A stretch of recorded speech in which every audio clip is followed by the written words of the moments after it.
RDC est une et indivisible. De la population et de tout le monde, c'est qu'il faut tout arrêter pour faire face à cette situation. Et que nous ferons de cette terre richement bénie un réel havre de paix, de prospérité et de progrès social.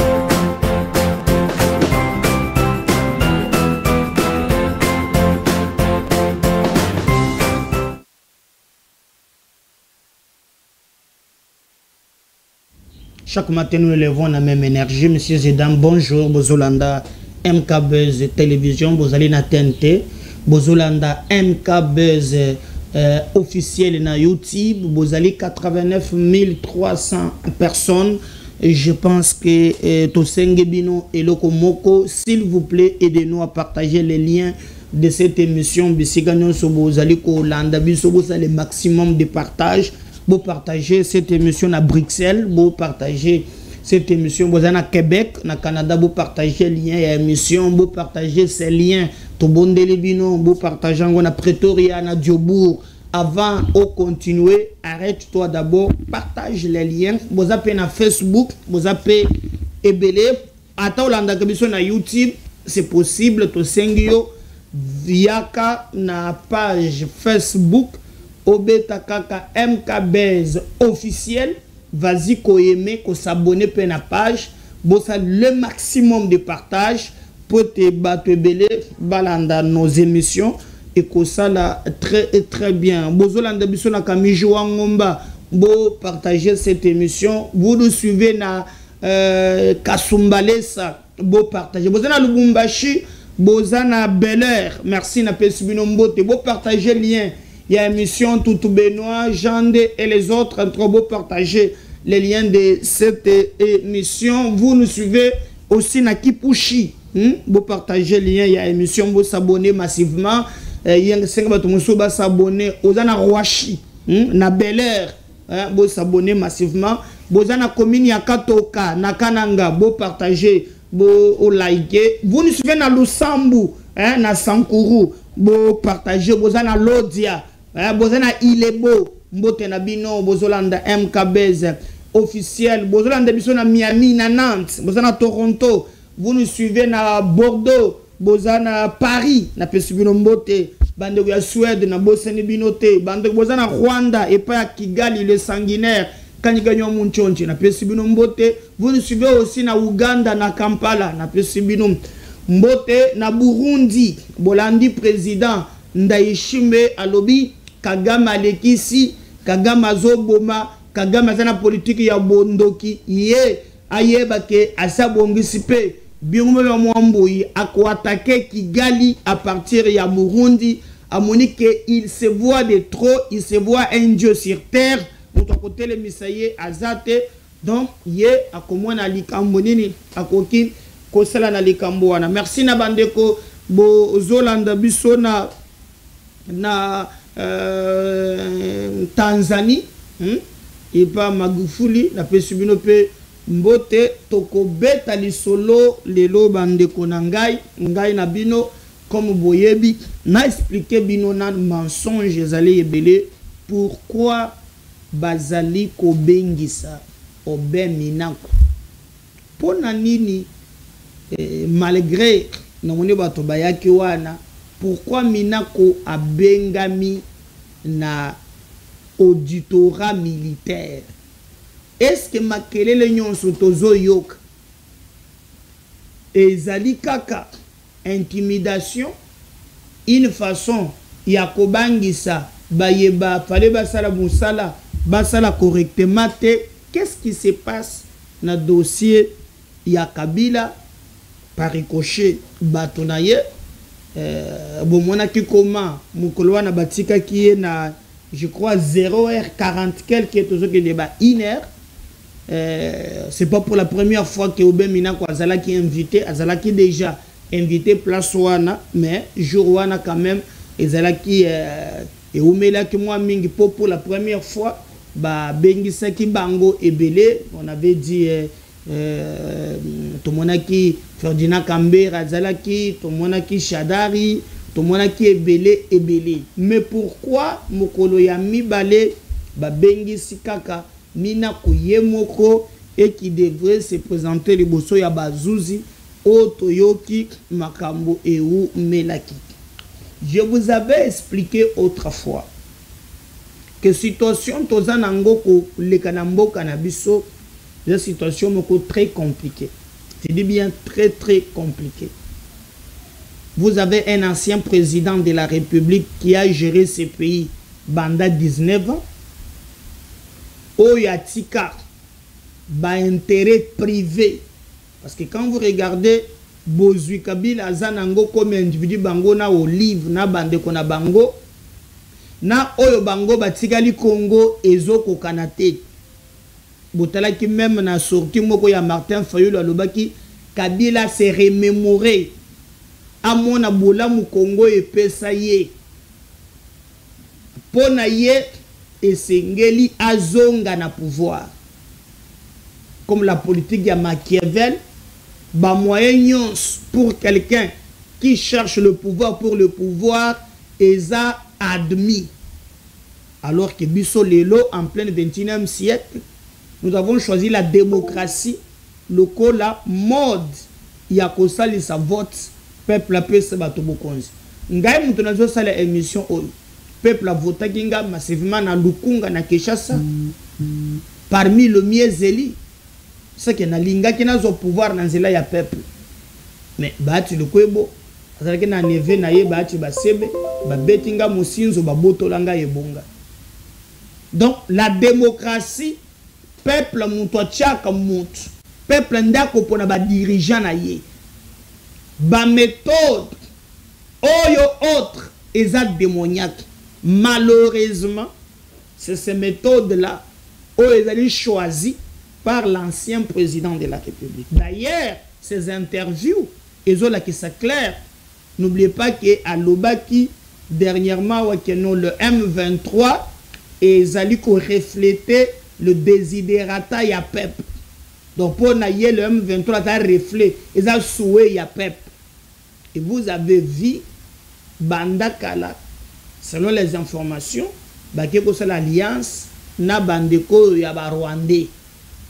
Et tant que makambo ezokende Kagame amimoni keno mokili mobimba bazaka Kagame monde entier ba isolé ye bomoni même ambassadeur na Belgique aboye kozonga Rwanda, ambassadeur na Nations Unies aboye kozonga Rwanda, to monde entier babalukeli ye. Alors Kagame a obligé na Kabila lobi mais ekulus oyo zo memisaka ngai nga moko na ya kaka bamonaka alors que yo pe ozana ba intérêt balobaka te ozalaka baba mais loba zwa position lukamo ya ko congoliser cette histoire nde bomoni Kabila azalaka baba lobaka te Kabila bandi bilobela et sorti na ya liboso. Il a tout fait pour blanchir Kagame. Yami Balé, surtout Sali, a créé ce qu'on appelle la diversion. Il a demandé na ba groupe armé étrangère, donc Balongwa. Là, il faisait allusion à nos forces à Sadek.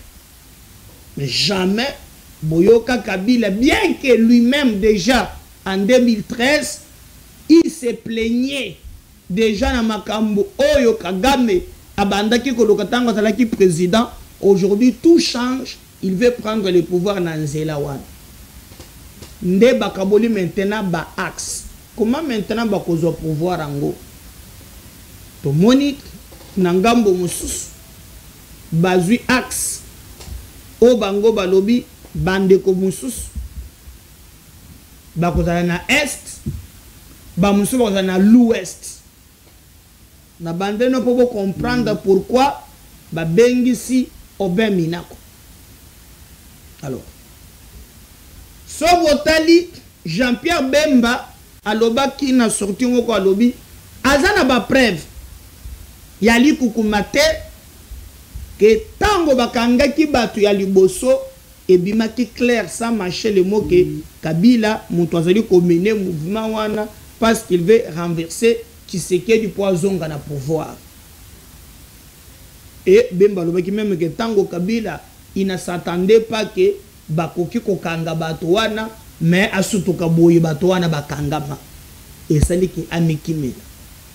Mais Bébé abandi siko ko utiliser bato.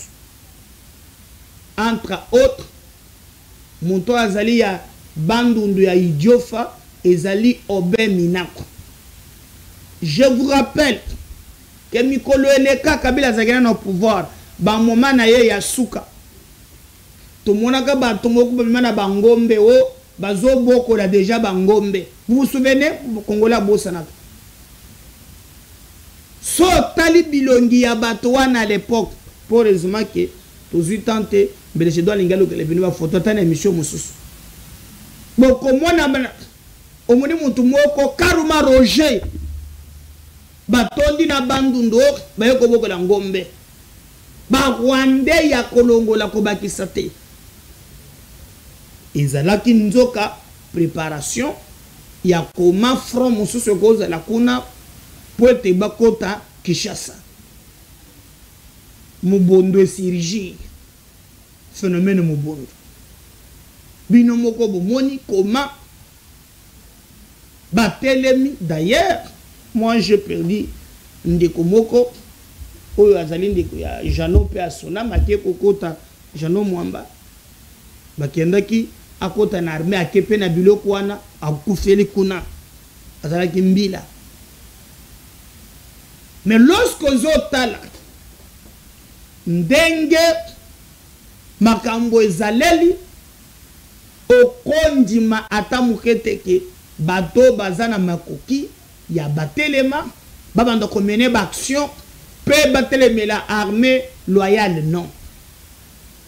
Alors na ba information tozui Joseph Kabila azana ba ferme à part ya Kingakati à part ya Kashamata même oyo na mona ki na boma bulusu na utaki na boma balakisa kinga ferme mususu balobe zaka ya Kabila na ba ferme wana il paraît de makambo ezali toujours selon ba source mususu nde balobaka na lopoto. J'aurais appris parce qu'il faut pas c'est la justice muto fois confirmer likambo wana na ba source keseni toyo komona ke balobi Minako il paraît lié na biloko wana bokolanda. Même Joël Kade il va vous expliquer dans une émission bayamba qui est lui au moins azali ko assumer kolakisa même que yo ya lobby est vrai. Et c'est pourquoi vous omona ke bazo benga Obe Minako exacté que bozo kao non ezali acharnement. Quel acharnement? Quel acharnement? Et le service bazali na ba élément nde bozo mona Obe Minako azo salaka ba défilé na justice. Pourquoi bazalaki na Shadad? Pourquoi bazalaki na Kambere? Pourquoi bazalaki na ba mususu kakaye? Pourquoi kakaye? Bon, je sais pas aussi nos services des fois peut na monaki bato batelemi bato quand même c'est bien parce que batikeli bango chance batelema sans que bazala un peu inquiété. Mais ba mususu je crois que tango bato bazoke de réclamer même atana justice on a beaucoup telema te beaucoup zo gaz na auditorat wana ta on doit côté ba wana te kabango quand même bayaki batelemi wana ba hein bayemi ba nzembo qui jusque ba 0 heure. Mais l'information telle que biso toyo keli yango nde tozo pese la bino yango. Donc c'est pas nécessairement les caniso bato bazali ko panza bazolo ka peut perdre makambo o bozo mona non. O bozo mona bafanda ki na bozoka video na bango ekoya ndenge bozali ko mona bango ba telemi wana ezali bato oyo ba mikuta kina likambo oyo mukolo bakanga ki Obe Minako wana eza na auditorat na moni ovienanga moko puis revienanga Deo Indulu yo Ligue des jeunes o ba ndoko bele Deo Indulu Ligue des jeunes même ata bato bazwe bango mikolo o maboko bango o boy na boy papa na ngai do indour ba yemba gel sous te ba musicien ba tout il y a intérêt comme ko santé. Donc c'est ça. Alors tout de suite d'abord Joël Cadet Boyoka, il nous explique sans mâcher les mots dans une émission Bamagena Charlequin. Il nous dit sans mâcher les mots. On suit ça. On va revenir juste après.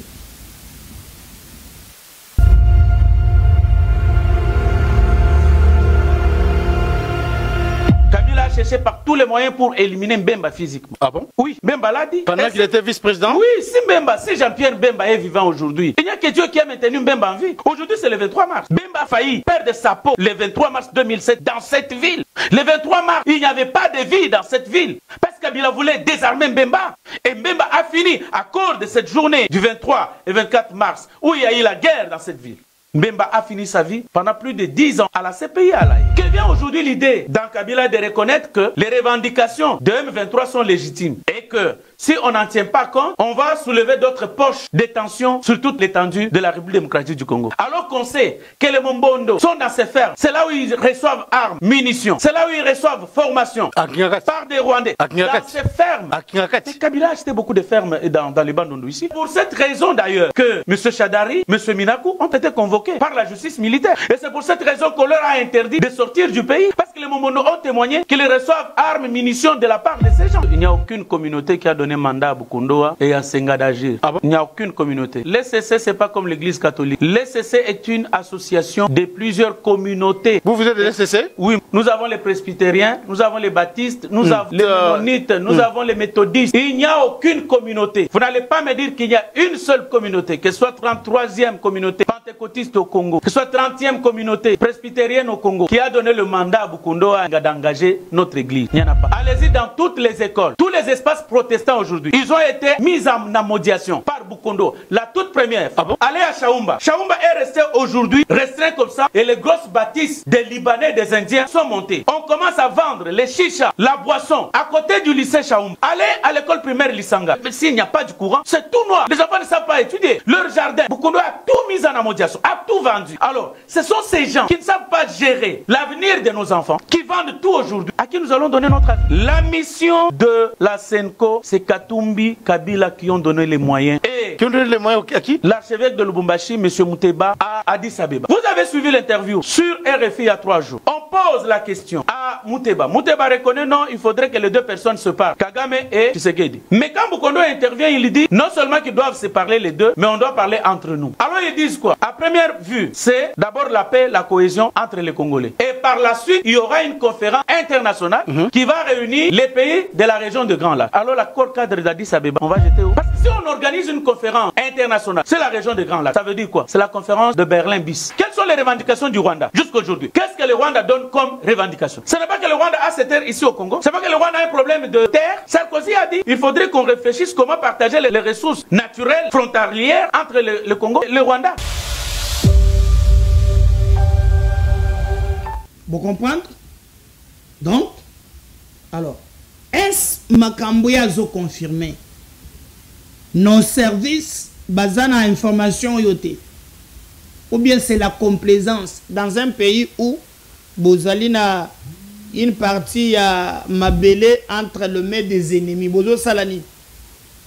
Bogotika na complaisance ou bien ezakaka yepazoko c'est la bango makao. Ça nous dénoude service baye bisabiso. Parce que nayoka kik. Je crois que je dois follow Gelanga il komoko ya Eric Wemba qui parle makambo ya mama Olive. Mais ce qui m'étonne, est-ce que bazalaka na ba info bako saka ou bien le service basalaka ba blague? Na yoki même de komoko alobi oh bino boyo kite ke tango ba sololaki même Claudel Lubaya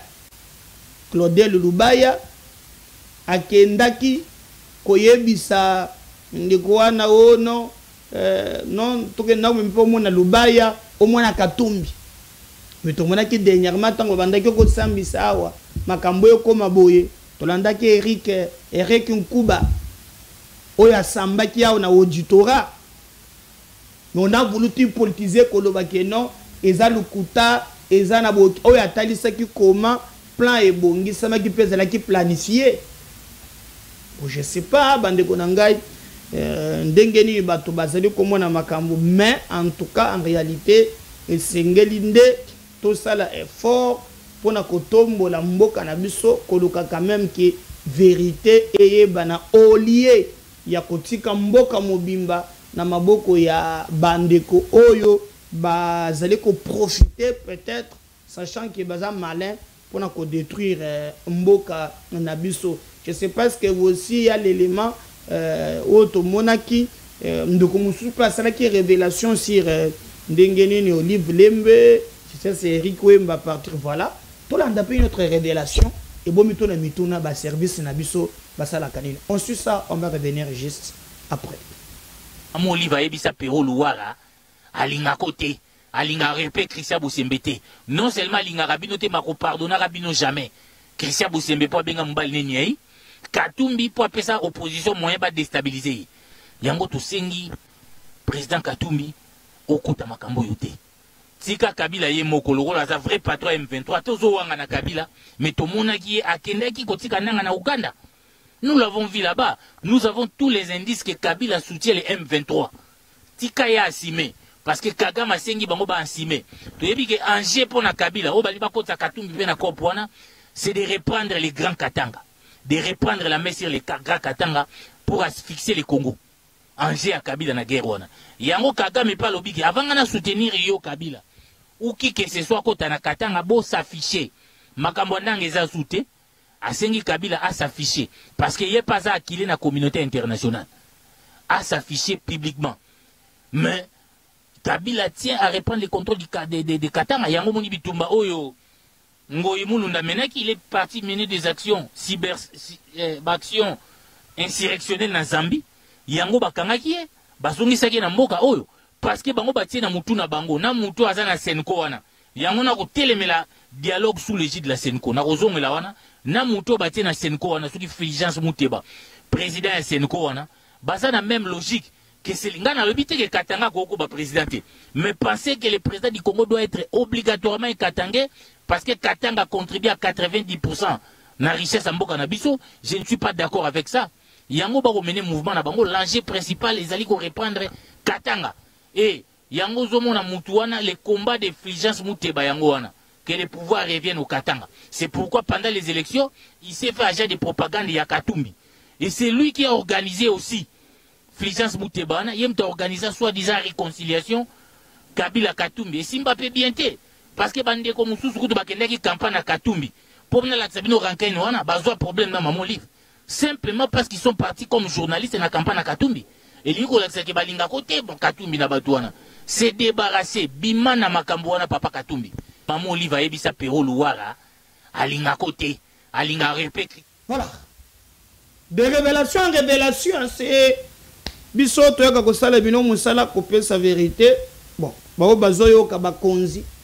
Je sais pas ngai na si seulement si il y a des services qui travaillent mais si mekoyo ka makambo nyonso oyo des fois les services bakendeka au-delà il y a ce que les hommes pensent.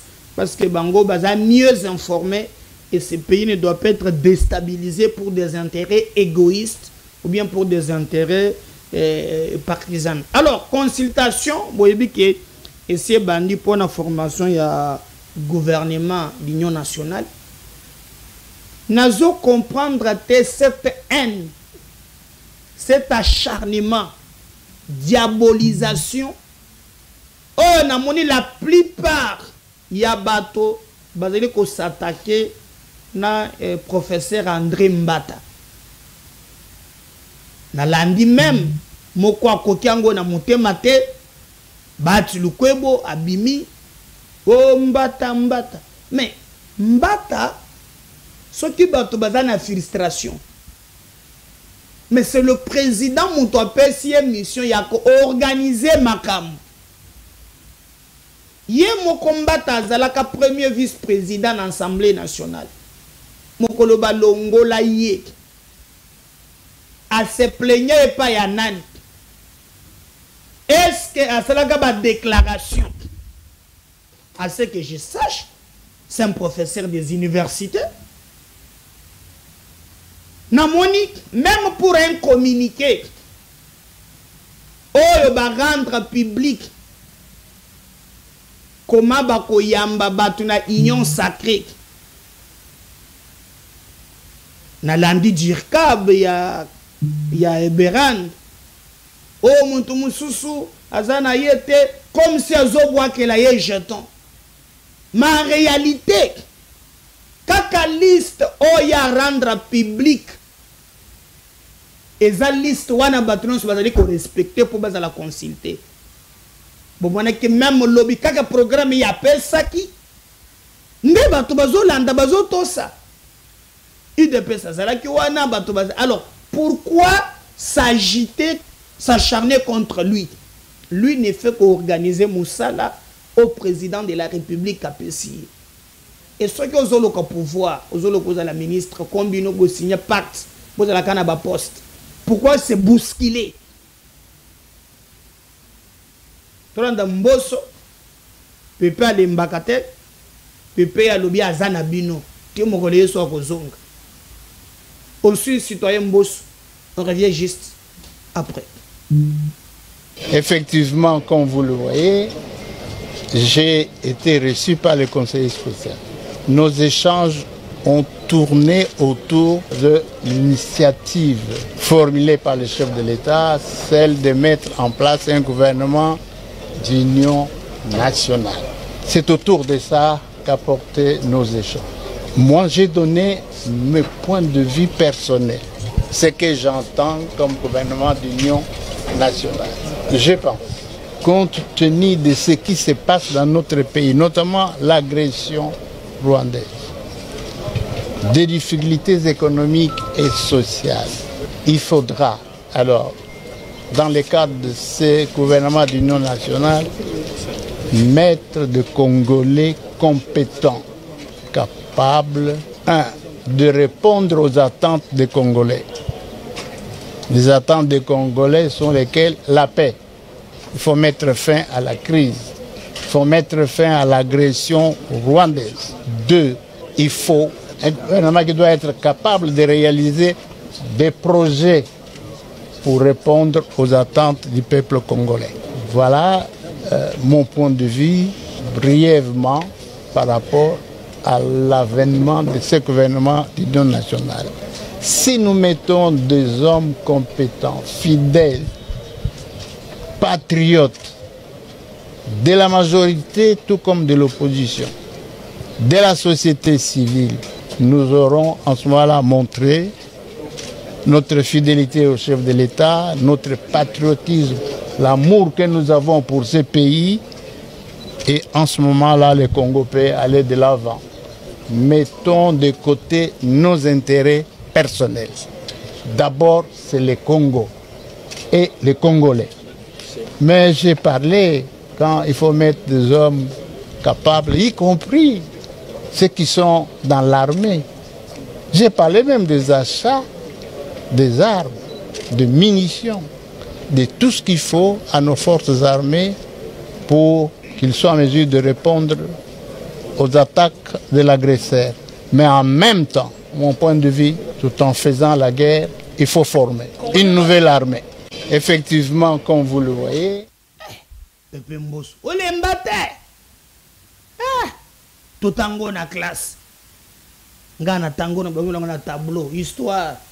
Mboso go jampoanga. Et l'autre. Mboko. On sait jamais, mais on regarde. Et Roba Tobazo et Ndogola la mitagala na cimetière Bazali. Faut babi ma ministre. Nga il faut na kota ordonnance. Ba ye bazo sala bikila kila bazo sala. Il faut ba kota ba ordonnance. Opposition, presque la majorité bazate. Mais na cesse, balobi o chole muntazo tia diabo.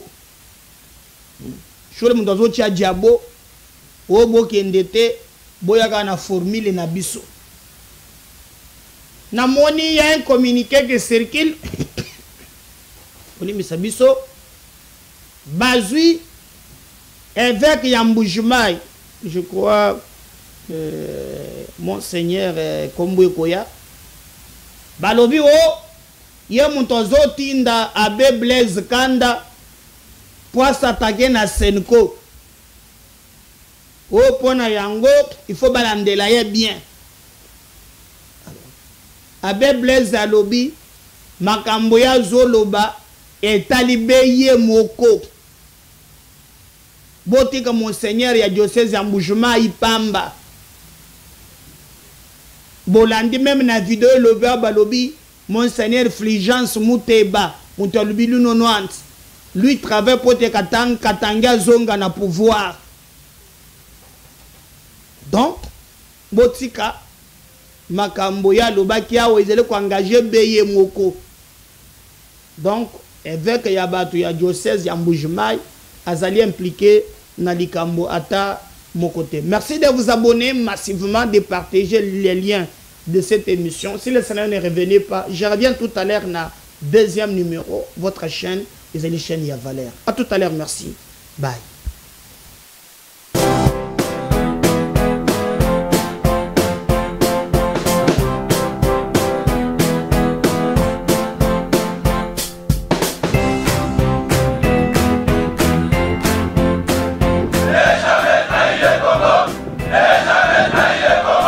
La RDC est une et indivisible. De la population de tout le monde, c'est qu'il faut tout arrêter pour faire face à cette situation. Et que nous ferons de cette terre richement bénie un réel havre de paix, de prospérité et de progrès social.